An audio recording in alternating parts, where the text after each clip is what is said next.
The one and only fantasy world, the world science. Let's learn the concept, death, topics of thanatology, organ transplantation, coma, stupor, asphyxia. Organ transplantation. Organ transplantation is a medical procedure in which an organ is removed from one body and placed in the body of recipient to replace a damaged or missing organ. The donor and recipient may be at the same location, or organs may be transported from a donor site to another location. Organs and tissues that are transplanted with the same person's body are called autografts. Transplants that are recently performed between two subjects of the same species are called allografts. Allografts can either be from a living or cadaveric source. What is the coma? The coma is a deep state of prolonged unconsciousness in which a person cannot be awakened, fails to respond normally to painful stimuli, light or sound, lacks a normal weak sleep cycle, and does not initiate voluntary actions. Coma patients exhibit a complete absence of wakefulness and are unable to unconsciously feel, speak, or move. Comas can be derived by natural causes or can be medically induced.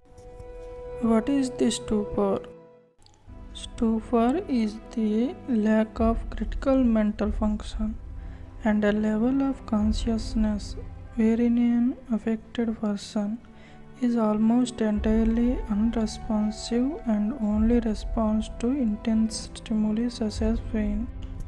The word derives from the Latin stupor, numbness, insensibility. Asphyxia, asphyxiation.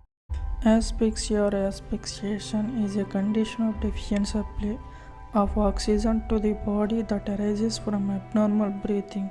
An example of asphyxia is choking. Asphyxia causes generalized hypoxia, which affects primarily these tissues and organs. There are many circumstances that can induce asphyxia, of all which are characterized by an inability of an individual to acquire sufficient oxygen through breathing for an extended period of time. Asphyxia can cause coma or death. A vegetative state is absence of responsiveness and awareness due to overwhelming dysfunction of the cerebral hemispheres, with sufficient sparing of the diencephalopon and brainstem to preserve autonomic and motor reflexes and sleep-wake cycles. Patients may have complex reflexes including eye movements, yawning, and involuntary movements to noxious stimuli, but show no awareness of self or environment. A minimally conscious state, unlike a vegetative state, is characterized by some evidence of awareness of self and or the environment, and patients tend to improve. Diagnosis is clinical. Treatment is mainly supportive. Prognosis for patients with persistent deficits is typically bleak. Thank you for watching this class. The World Science. Stay tuned. Subscribe the channel.